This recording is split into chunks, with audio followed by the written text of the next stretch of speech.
Hello guys, so today I'll be going over a group session I did with Adam and Jesh the other day, and we focused on feinting.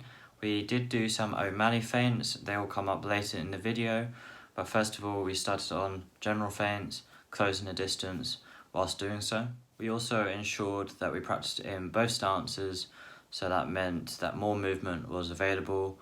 I think this is the evolution of mixed martial arts, boxing, kickboxing, any striking art, to be able to switch stances. Of course, you could have your primary stance, but I think it's important to be able to switch stances as well. Anyway, time to get to the video. The first technique we went over was feinting the lead leg and then hook cross low kick. So lifting up the lead leg and then throwing a hook cross and low kick at the end for a flowing combo afterwards. This is a good way of closing distance and also getting your opponent to think about something different.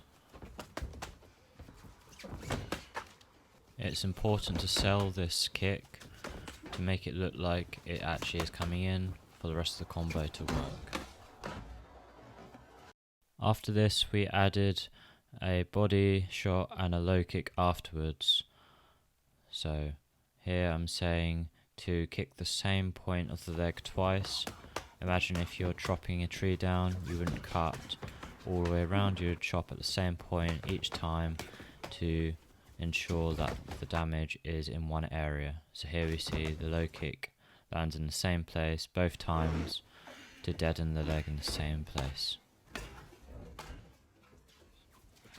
Of course, if you're an orthodox and a left hand landing, this will be a liver shot. The next feint combo we went over was feinting the rear leg and stepping forwards with the hook. So it's important to pull your shoulder back as you do this.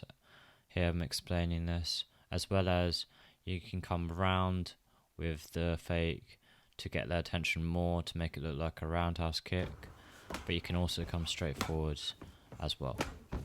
So here we see the shoulders pulled back, ready to throw the hook afterwards.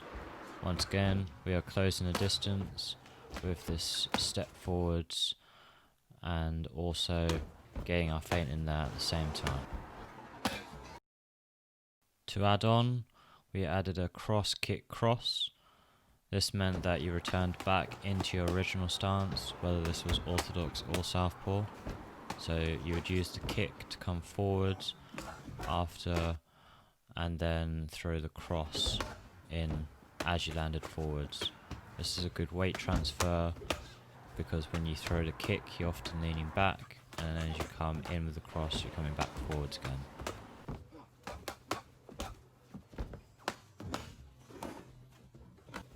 After this we added the body low kick, similar to the last combination we did.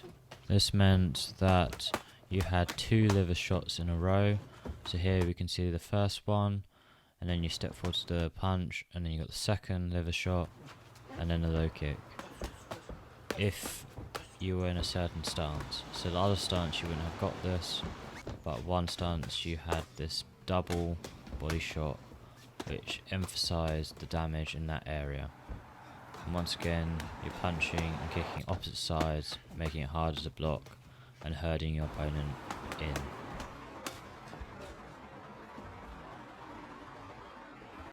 This next combo, we did two feints in a row and then a jab cross. So the two feints before were the jab cross and then you threw them afterwards. This was almost like a stutter step, similarly used by Tyron Woodley and other fighters, where you show the hands and then you throw the punches afterwards. This puts your opponent's timing off on your strikes. After this, I gave the freedom to throw any strike which suited best for them. This meant that you could get as creative as you wished and also practice any techniques that you wish to do. Here we see Adam still applying the feints at the start and then just flowing into a combination afterwards, showing you the importance of using the feint still and not forgetting this. Another thing I noticed was Jesh practice some of these combos slowly, which is also important to be able to practice techniques out as well. So here I see Adam swapping stances optionally, which is good to see since we were practicing these techniques. This also allows more freedom in your movement. We also see Jesh doing this as well. So now we begin the O'Malley feints. So we begin with the uppercut that he knocked Eddie Wineland out with. Here we see two feints. I noticed this when I watched it a couple times round, that there's both the feint of the uppercut but also the feint of the jab afterwards before the cross comes in. Once again, I allowed these two to throw any strike afterwards.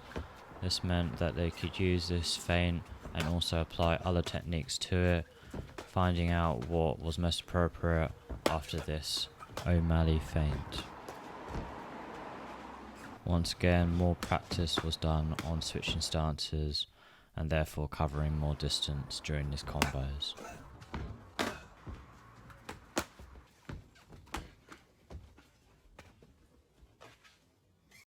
The next O'Malley feint we did was the look away feint, which feints that you're going to spin.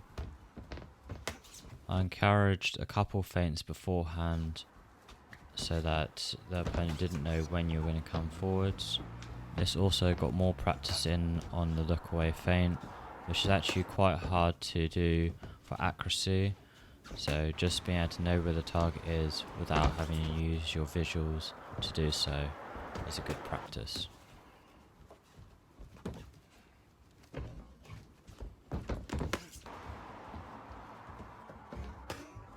And of course we added any strike we wanted afterwards. Once again, here we saw Jesh just use that to spin afterwards, also adding in extra fakes during the combinations, which is a smart thing to do as well, especially in MMA and when we are practicing with smaller ounce gloves.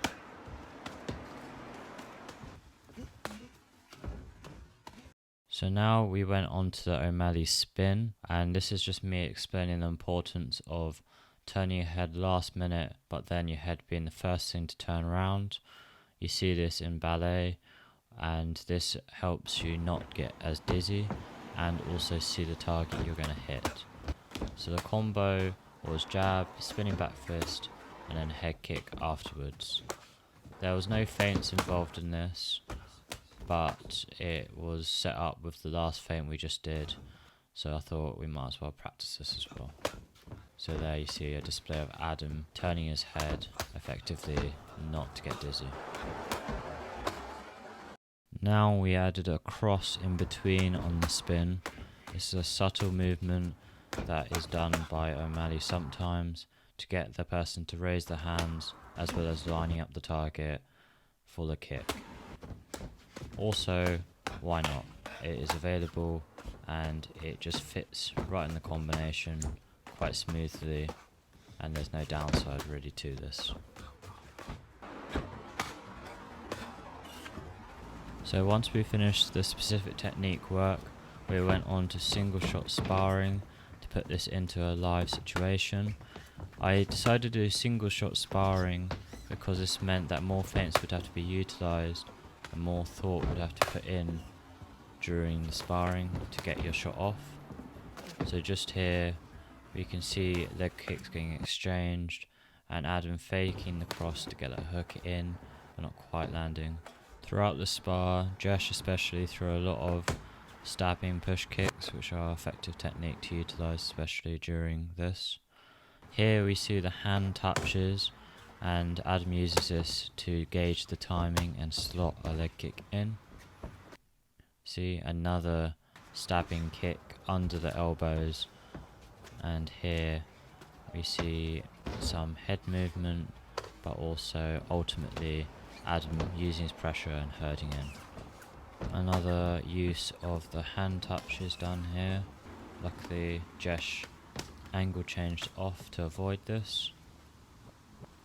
Here there's more pressure put on, and once again more tapping of the hands to get the timing, but Jesh interrupts this with an inside low kick and some jabs of his own. Adam spins here because Jesh is moving that direction, which is a good thing to do to track the person. Here Adam's starting to counter the low kicks and throw some of his own stabbing push kicks in. Jesh throwing the overhand, and then Adam returning with the overhand, once again countering the low kicks again. Another stabbing front kick down the middle, and to finish it off, another body shot. Thank you for watching. I hope this was an informative video. If you haven't already, please like, subscribe, share, all that stuff. I really appreciate it. Otherwise, I hope you have a good day, and see you soon.